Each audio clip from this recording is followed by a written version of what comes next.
आप देख रहे हैं न्यूज़ भारत प्लस, जनता की आवाज़। बिलारी गोपालपुर कोहली पत्नी गीता कोहली मोहल्ला मणि मंदिर महाजन के निवासी हैं। कोहली का कहना है कि उनके घर काफ़ी समय से शाहरुख पुत्र अब्बार मोहल्ला अब्दुल्ला निवासी पढ़ने के लिए आता था, जबकि शाहरुख की मां घर का काम करने आती थी। कोहली ने आगे कहा कि 3 मई को एक शादी समारोह में जाने से पहले शाहरुख को घर की चाबी दे गए थे। परिवार के लोग शादी समारोह में 4 मई को वापस आए।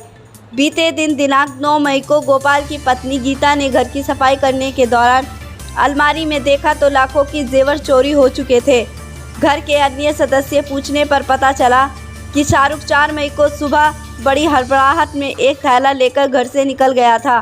शाहरुख पर शक होने पर बिलारी कोतवाली में शिकायत दर्ज कराई, लेकिन 3 दिन बीत जाने के बाद भी गीता कोहली की कोई सुनवाई नहीं हुई।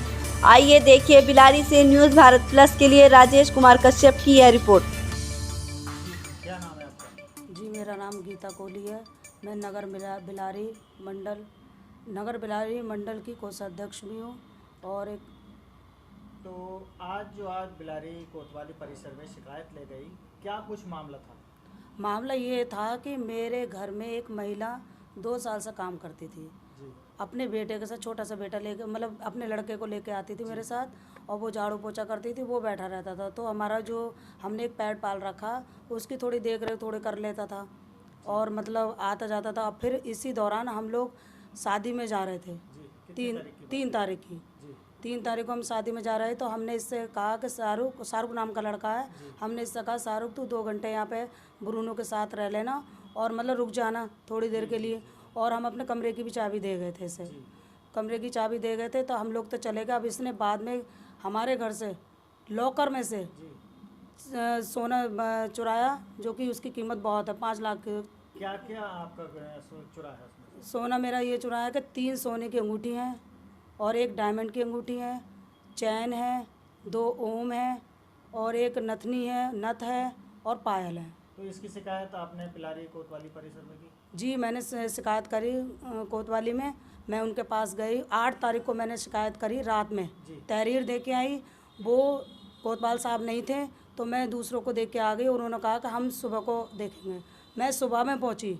सुबह में मैंने कोतवाल साहब से बात करी, तो वो कह रहे अच्छा हम लड़के को बुला रहे हैं। लड़के को मैंने बुलवा दिया, उन्होंने बुलाया, उन्होंने बिठा के रखा, उन्होंने कुछ भी पूछताछ नहीं करी मेरी। मैं 9 तारीख को भी गई, 10 तारीख को भी गई हूँ, मेरी कोई सुनवाई नहीं है। बस वो यही कह देते हैं कि अभी हम आज पूछेंगे, फिर आज से शाम हो जाती है, फिर शाम को वो अपने घर ये कह देते हैं कि नाबालिग है, कि हम उसको रात में नहीं बैठा सकते। अब आप ये बताइए कि ये क्यों नहीं पूछ रहे हैं? दिन में तो ये कह देते हैं।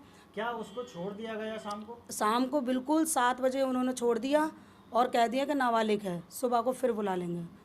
फिर दूसरे दिन को मैं फिर जाती हूँ, फिर मैंने पूछा कि वह आया नहीं आया, तब उसको फिर बुलाया। मेरे सामने 10:30 बजे बुलाया उन्होंने। आपके जाने के बाद तो क्या कुछ पूछताछ हुई? कह के पूछताछ बस इससे यही पूछा कि मतलब कुछ पूछना, मेरे सामने तो कुछ नहीं करा, लेकिन वो ये कह रहे हैं कि हाँ हम पूछेंगे, आज शाम तक रुक जाइए। अब आज भी कह दिया है कि रात तक रुक जाइए।